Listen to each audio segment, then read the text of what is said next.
Pat, some wounds of war can be seen, others can't, and those are often the hardest to understand. Invisible wounds like post-traumatic stress disorder and traumatic brain injuries haunt our veterans for years. According to the most recent numbers from the Department of Veterans Affairs, an estimated 22 veterans per day committed suicide. That's more than we lose per day in combat. So an organization is working to shine a light on the wounds that haunt our veterans, wounds that to us are invisible. Their time on the battlefield brings stories of heroism, sacrifice, and often devastation. We were conducting a mission supporting Special Operations Forces just south of Fallujah, down by Amarilla, and the aircraft was hit with a surface-to-air missile. So I got the aircraft safe on the ground, and then we rolled end over end 3 times and caught on fire. We were out on a mission, and we were going after a low-level bad guy. We had just missed him. We started to take fire, and what was a kind of a well-coordinated ambush. We had to fight our way out of there. It was an intense trip. You know, we didn't end up finishing with everybody that we started with. And then those warriors come home, ready to transition back into life with their friends and family. But all too often, those traumatic moments from war come home with them. You're very agitated, you can't sleep, the demons come at night. So you are in that heightened state of awareness. You're perceiving most things as a threat. You're going to a restaurant and you can't see anywhere but with the door to your front. You know, you're scanning every room that you're in for possible ways it could go south, and then what your plan of action would be. Both Coker and Marr felt the symptoms of PTSD and traumatic brain injuries, but their warrior nature caused them to push through, continuing to function on autopilot. Prepare for mission, you know, rehearsal, do the mission, come back, you know, refit all your equipment. In that community, however, negative stigma can surround this type of invisible wound. That often leads vets to ignore a brain injury or PTSD, which only makes symptoms worse. What begins as a sensitivity to light or sound can spread to the brain's emotional areas, then to the sleep center and more, until it becomes completely debilitating. You get tired after a while.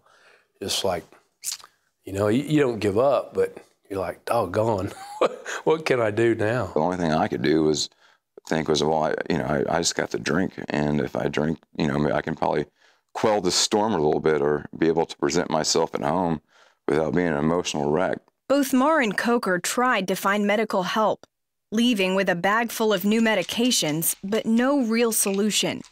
Then their paths took them to the Carrick Brain Center. Here at Carrick, they use revolutionary new technology to help figure out the root of the problem instead of just treating the symptoms. When they're here all day. So they're doing detailed diagnostic testing, looking at eye movements and looking at balance and looking at, you know, just how their memory is working. We take all of that information and then we sit down with them and we try to diagram out exactly what's going on. One breakthrough that can only be found at Carrick is the Vertical Access Rotational Device, or OVARD. This allows us to work on a larger area of brain. So if you have someone that has an injury in the right frontal area of their brain, we can spin them leftward and backward, and by doing that, we can then activate that area of the brain. The more brain that is being activated, the greater the chances are of recovery. Marcus Luttrell, the former Navy SEAL depicted in the movie Lone Survivor, is one of Carrick's highest-profile success stories. Unfortunately, many vets struggling with a brain injury or PTSD never make it to a place like Carrick. Either they get discouraged by all the treatments that haven't worked, or they don't seek treatment at all, afraid it could cost them the job they love. For Marr, the risk of taking his illness back to battle was too great to ignore. My thought was to get back onto the team, to get where I wasn't a liability.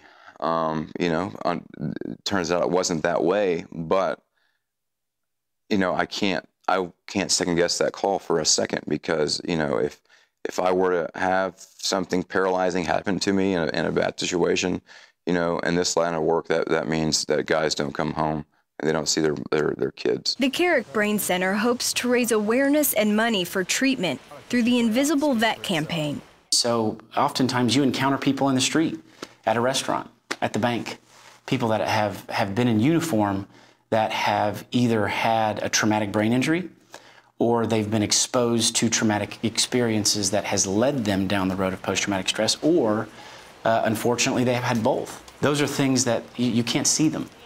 And so it's not like a broken arm, or it's not like an infected wound where you know, you might need antibiotics or a cast or a surgical procedure. It's a movement to not only open eyes, but erase the stigma around this kind of invisible wound, in the hopes that future generations of soldiers will feel comfortable coming forward for help. Thank you for your service. My pleasure. Wish I could have done more. Caitlin Burke, CBN News, Dallas, Texas.